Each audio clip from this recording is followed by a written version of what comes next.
Hello student, welcome to exam B. आज इस video में हम डिस्कस करेंगे रेशियो एंड प्रपोर्शन टॉपिक का बेसिक कॉन्सेप्ट। तो चलिए देखते हैं। सबसे पहले हम ये समझेंगे कि रेशियो एंड प्रपोर्शन, रेशियो की रिक्वायरमेंट क्यों है। तो देखिए, जहाँ पे हमें दो वैल्यू में कंपैरिजन करना होता है, एक रिलेशन बताना होता है जिसमें कोई भी कॉमन वैल्यू नहीं होती या कोई भी कॉमन फैक्टर नहीं होता या कोई भी कॉमन रिलेशन नहीं होता, उसे हम रेशियो कहते हैं। स्टैंडर्ड फॉर्म जो रेशियो की होती है उसमें कोई भी कॉमन फैक्टर नहीं होता, ठीक है, यानी उन दो टर्म्स के बीच में कोई भी कॉमन रिलेशन नहीं होता, उसे मिनिमाइज किया कर दिया जाता है, ठीक है। तो बेसिकली कंपैरिजन के लिए हमें या किसी रिलेशन को बताने के लिए, ठीक है, टू क्वांटिटीज के बीच में रेशियो की रिक्वायरमेंट है।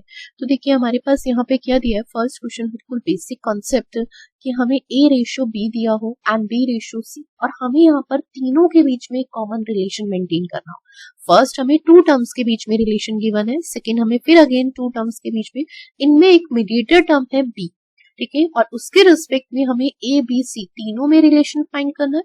और हमसे ये भी क्वेश्चन पूछा जा सकता है ए रेशियो सी। तो देखो, इसको फाइंड करने के दो मेथड है, हम सबसे पहले दोनों मेथड समझेंगे, ऐसा नहीं है। फर्स्ट मेथड की बात करते हैं तो फर्स्ट मेथड देखिए हमारे पास क्या है, ए रेशियो बी की वैल्यू हमें गिवन है 3 ratio and B ratio C की वैल्यू हमें गिवन है 5 रेशियो। ठीक है, फर्स्ट मेथड क्या कहता है कि अगर हम देखें जो भी वैल्यू क्या है बिल्कुल सिंगल है, जिससे अपने जैसा कोई नहीं मिल रहा, वो बिल्कुल स्ट्रेट रहेगा। सबसे पहले हम फर्स्ट वैल्यू देखिए, हमें रिलेशन क्या फाइंड करना है, A ratio B ratio C. हमें किनके बीच में रिलेशन फाइंड करना है, A ratio B ratio C, ठीक है। तो यहाँ पर देखिए आपके पास ए की वैल्यू अगर हम देखें तो ए को कहीं ए और कहीं मिल रहा है, नहीं, ठीक है, तो ए बिल्कुल स्ट्रेट रहेगा। तो हमारे पास ए की वैल्यू क्या होगी, दिस वन, यानी 3 इंटू, ठीक है। सेकेंड हमारे पास ये बी है, बी को बी मिला तो वो, जैसे हम कहते हैं ना कि किसी को अपने जैसा मिल जाए तो वो क्या है, वहां पे सीधा बनेगा नहीं, और जहां पे उसे अपने जैसा मिल जाए, ठीक है, तो वहां पे वो टेढ़ा हो जाएगा। वही सेम चीज है, बी को बी मिला तो वो क्या है, स्ट्रेट नहीं है, स्लांट गया, यानी टेढ़ा बना, ठीक है, होशियारी दिखाने लग गया। तो यानी बी की वैल्यू क्या होगी, 4 इंटू में 5। सिमिलर सी कहाँ है, ये सी को कहीं दिख रहा है, नीचे तो जा नहीं सकते तो ऊपर ही जाएगा, तो सी भी स्ट्रेट रहेगा क्योंकि सी को सी कहीं नहीं मिला। तो सी की वैल्यू हमारे पास कितनी हो गई, 4 इंटू मिस, ठीक है। तो यहाँ से हमारे पास देखिए कैसे मैंने रिलेशन फाइंड किया, वो चीज हमने समझी। तो यहाँ से अब इनमें कुछ कॉमन वैल्यू है, कॉमन वैल्यू कुछ भी नहीं है तो हम इनके सिंपल मल्टीप्लाई कर देंगे, और कुछ कॉमन होता तो मिनिमाइज कर देते। तो ये रेशियो आ जाएगा 15 रेशियो 20 रेशियो 20। तो ये हमारा है फर्स्ट मेथड। इसमें अगर हमें ए रेशियो सी फाइंड करना होता है ना, तो हमें ये चीज पता है कि ए की वैल्यू क्या है। तो ये ए है, ए के साथ कोई ए और नहीं है यहाँ पे, तो यानी स्टेट, यानी 3 इंटू में 5 ए की वैल्यू यहाँ पे हमें पता होगा। और सी के साथ भी कोई नहीं है, सी भी स्ट्रेट लाइन को डिफाइन कर रहा है, तो सी की वैल्यू 4 इंटू में 7। तो इनके बीच में रिलेशन आ जाता 15 रेशियो 20। सिमिलर सेकंड मेथड की बात करते हैं। सेकंड मेथड में देखिए हमें A ratio B ratio C find, तो हम पहले फर्स्ट ए रेशियो बी की वैल्यू गिवन है वो उसके नीचे पुट कर देंगे 3 ratio 4। Then B ratio C is 5 ratio 7। B के नीचे हम ऑलरेडी एक वैल्यू लिख चुके हैं, तो नेक्स्ट वैल्यू नेक्स्ट लाइन में लिखेंगे, यानी 5 रेशियो 7। अब हमारे पास जो भी स्पेस यहाँ पर खाली है, ठीक है, उसके इक्विवेलेंट हॉरिजॉन्टल लाइन में जो भी वैल्यू लिखी है, सिमिलर वैल्यू यहाँ पर पुट कर देंगे। जैसे यहाँ पर अगर हम देखें तो 4 है उसके रिस्पेक्ट में, तो 4 एंड सिमिलर यहाँ 5, ठीक है। अब इस सिंपल इसके क्रॉस मल्टीप्लाई कर देंगे, ये हमारे पास ए की वैल्यू आ गई, ठीक है। अब अगर इसमें से कुछ भी कॉमन वैल्यू कैंसिल आउट होती हो तो हम कैंसिल आउट करेंगे, नहीं तो सिंपल मल्टीप्लाई कर देंगे। तो ये ए की वैल्यू इज 15, बी की वैल्यू इज 20 एंड सी की वैल्यू इज 28। इसमें कुछ भी कॉमन नहीं था तो हम डायरेक्टली लिख देंगे A ratio B ratio C is 15 ratio 20 ratio 20। Second method जो है हमारा वो सबके लिए कॉमन है, अगर नंबर ऑफ वैल्यूज इंक्रीज होती है तो भी सेकेंड मेथड सेम रहेगा, बट फर्स्ट मेथड में हमें चीजों को समझना होगा, ठीक है। चलिए नेक्स्ट क्वेश्चन देखते हैं। नेक्स्ट देखिए हमारे पास ए रेशियो बी की वैल्यू गिवन है 2 ratio 5, B ratio C is 4 ratio 3 and C ratio D is 2 ratio 1। हमें वैल्यू फाइंड करनी है A ratio C ratio D. हम इस मेथड को देखिए फर्स्ट मेथड से समझेंगे क्योंकि सेकेंड मेथड तो कॉमन है। तो पहले हमें ए रेशियो बी की वैल्यू कितनी गिवन है, 2 ratio 5। Second is B ratio C की वैल्यू हमें गिवन है 4 ratio 3। And third C ratio D की वैल्यू हमें गिवन है 2 रेशियो। ठीक है, हम पहले इसमें कॉमन रिलेशन फाइंड कर लेंगे, उसके बाद मैं आपको क्लियर करूंगी कि कैसे हम इस वैल्यू को और भी इजी वे में फाइंड कर सकते हैं। मैंने आपको बताया कि फर्स्ट मेथड में हम सबसे पहले वेरिएबल क्या लेंगे, पहले हम इसमें फाइंड करें A ratio B ratio C ratio D, then उसमें से A से D की वैल्यू फाइंड कर बता देंगे। तो देखो सबसे पहले वैल्यू है हमारे पास A के पास कोई और A है इस पूरी लाइन में, नहीं, तो वो स्ट्रेट है, तो A किसको डिफाइन करेगा, दिस। तो A की वैल्यू आपके पास 2 इंटू में 4 इंटू में 2। क्लियर। अब बात करते हैं B आपके पास कहाँ है, B को B मिल रहा है, जहां पे B को B मिलेगा अपने जैसा कोई मिलेगा तो वहां वो टेढ़ा रहेगा यानी स्लांट, और फिर देन स्ट्रेट, तो ये B की वैल्यू ग्रीन लाइन से, तो हमारे पास B की वैल्यू यहाँ पे क्या हो गई, देन ये एंड देन। ठीक है, तो B की वैल्यू 5 इंटू में 4 इंटू में। क्लियर। देन अब हमारे पास क्या है, थर्ड वैल्यू C हमारे पास कहाँ है, जहां पे वो C को C मिलेगा वहां पे तो वो टेढ़ा रहेगा और वैसे वो सीधा रहेगा, तो यानी C की वैल्यू हमारे पास क्या होगी, इस बार। अब C की वैल्यू हमारे पास क्या है, इस बार, तो C की वैल्यू हमने 5 इंटू में 3 इंटू में 2। ठीक है, एंड लास्ट इज D की वैल्यू, D क्या आएगी, और इसका कोई इसके जैसा मिल रहा है, तो D की वैल्यू आपके पास यानी इन तीनों लाइंस पे आप ड्रॉ कर सकते हैं, वो भी आपके पास D की वैल्यू। ठीक है, तो ये हमारे पास क्या हो गई, D की वैल्यू। बस इसे सिंप्लीफाई कर लेंगे, इसमें कुछ कॉमन है तो मिनिमाइज कर देंगे और कॉमन नहीं है तो मिनिमाइज नहीं हो सकता। ठीक है, अब अगर हम देखें तो इसमें कोई भी कॉमन वैल्यू नहीं है, तो हम यहाँ से मल्टीप्लाई कर देंगे, ये 16, ठीक है, एंड 4, ये 40, 30 एंड ये 50। हमें A ratio C ratio D बताना है, तो आपके पास B को इग्नोर कर दीजिए, B की वैल्यू 40 है, तो 16 रेशियो 30 रेशियो 15 जो हमारा ऑप्शन नंबर क्या है, जो हमारा ऑप्शन नंबर D है। ठीक है, तो आंसर कितना हो जाएगा, 16 रेशियो 40 रेशियो 30 रेशियो 50। ठीक है, जिसमें हमें A ratio C ratio D बताना है, तो A और C एंड D की वैल्यू 16 रेशियो 30 रेशियो 50। चलिए नेक्स्ट क्वेश्चन देखते हैं। अभी तक हमने सिंपल वैल्यूज में रेशियो फाइंड करना सीखा, अब हमारे पास अगर फ्रैक्शन, तो देखो सबसे पहले इस क्वेश्चन में क्या दिया है, A रेशियो B की वैल्यू हमें गिवन है 2/9 रेशियो 1/3।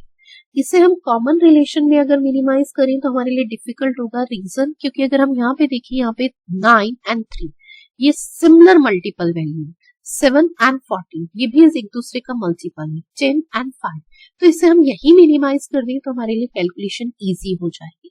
तो A रेशियो B हमें 2/9 रेशियो 1/3 दिया है, तो हम इसमें डिनोमिनेटर का क्या लेते हैं, एलसीएम। एलसीएम लेंगे तो ये आपके पास क्या होगा, 2/9 एंड 3/9।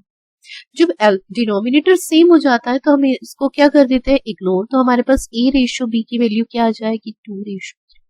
ऐसे ही हम रेस्ट ऑफ द वैल्यू को भी मिनिमाइज कर सकते हैं, तो देखिए हमारे पास 7 एंड 14 का एलसीएम इज 14, इसे 14 बनाने के लिए 4/14 एंड ये वैल्यू आपके पास 5/14। ठीक है, तो डिनोमिनेटर इग्नोर कर देंगे तो हमारे पास B रेशियो C की वैल्यू कितनी आ जाएगी, डायरेक्टली हम लिख रहे हैं A ratio B is 2 ratio 3। ठीक है, एंड B रेशियो C आपके पास यहाँ से कितना आ जाएगा, 4 रेशियो 5 एंड सिमिलर, इसमें भी चेक एलसीएम, पहले हम इसे D रेशियो C से C रेशियो D बनाएंगे। ठीक है, पहले एलसीएम लेके मिनिमाइज कर देते हैं, तो ये आपके पास वैल्यू कितनी आएगी, 7/10 और ये 6/10, इग्नोर कर देंगे तो रेशियो इज 7 रेशियो 6, पर C ratio D is 6 ratio 6। ठीक है, अब हमें रेशियो फाइंड करना है, तो वही सिमिलर कॉन्सेप्ट है, हमें कैसे फाइंड, इसमें रेशियो फाइंड करेंगे तो हमारे पास A क्या होगा, दिस वन, A की वैल्यू, क्योंकि A अकेला है। ठीक है, तो A की वैल्यू आपके पास 2 इंटू में 4 इंटू में 6। सेकेंड हमें किसकी वैल्यू फाइंड करनी है, B की, तो B क्या है, पहले स्लांट एंड देन स्ट्रेट, तो B की वैल्यू इज 3 इंटू में 4 इंटू में 6 एंड थर्ड हमें किसकी वैल्यू फाइंड करनी है, C जहां पे स्लांट एंड देन स्ट्रेट। ठीक है, तो 3 इंटू में 5 इंटू में 6 एंड फोर्थ इज D हमारे पास ये स्टेट होगा, तो D की वैल्यू इज 3 इंटू में 5 इंटू में 6। बस इसे सिंप्लीफाई कर लेंगे, इसमें जो भी कॉमन है वो कैंसिल आउट हो जाएगा। तो देखिए 3 हमें सब में कॉमन दिखाई दे रहा है, तो मैं एक 3 इसमें से क्या कर देती हूँ, कैंसिल आउट। ठीक है, 3 हमारे पास सब में है तो हम उसे क्या कर देंगे, कैंसिल आउट। ठीक है, यहाँ से तो अब रेस्ट ऑफ द वैल्यू कितनी रह गई आपके पास, ये 16, ठीक है, 24 एंड देन 30 एंड ये आपके पास 35। तो हमारे पास रेशियो कितना आ गया है, 16 रेशियो 24 रेशियो 30 रेशियो 35, जो हमारा ऑप्शन नंबर आपके पास सी। चलिए नेक्स्ट क्वेश्चन देखते हैं। नेक्स्ट यहाँ पे हमें कंपैरिजन दिया है। अब तक हमें रेशियो गिवन था और कॉमन रेशियो हमें फाइंड करना था। अब हमारे पास देखिए, पहले हम इसे बेसिक कॉन्सेप्ट से समझेंगे, फिर इसका हम शॉर्ट मेथड देखेंगे। हमारे पास क्या कहा गया है, 2/3 ऑफ ए, ठीक है, 2/3 ऑफ ए, ऑफ का मतलब होता है मल्टीप्लाई, तो यानी 2/3 ए, ठीक है। 75% ऑफ बी, 75% इज 3/4, ठीक है, बी का किसके इक्विवेलेंट है, आपके पास 0.6 ऑफ सी। 0.6 को हम क्या कर सकते हैं, मीनिंग फ्रैक्शंस की फॉर्म में कन्वर्ट कर लेते हैं, तो वो 3/5, ठीक है। पॉइंट रिमूव करेंगे तो बेस में 10 आएगा और इसे मिनिमाइज करेंगे तो 3/5, 3/5 ऑफ सी। ये तीनों वैल्यू कंपैरिजन में इक्वल है और हमें A ratio B ratio C find करना है। तो हम इसके इक्विवेलेंट एक वेरिएबल एज्यूम कर लेंगे, क्योंकि हमें तीनों को एक सिंगल वेरिएबल के इक्विवेलेंट तो कॉमन बनाना होगा। रीजन हमें क्या दिया है, 2/3 पार्ट ऑफ ए जो है किसके इक्विवेलेंट है, बी के 3/4 पार्ट की, और वो किसके इक्विवेलेंट है, सी 3/5 ऑफ सी की। तो हम एक कॉमन रिलेशन के लिए एक कॉमन वेरिएबल एज्यूम कर लेते हैं कि ये तीनों वैल्यू के इक्विवेलेंट है। तो यहाँ से फर्स्ट रिलेशन देखिए, 2/3 ए किसके इक्विवेलेंट है, के की, तो ए की वैल्यू आ जाएगी 3/2 की। सिमिलर बी की वैल्यू हमारे पास आ जाएगी 4/3 की, एंड सी की वैल्यू हमारे पास आ जाएगी 5/3 की।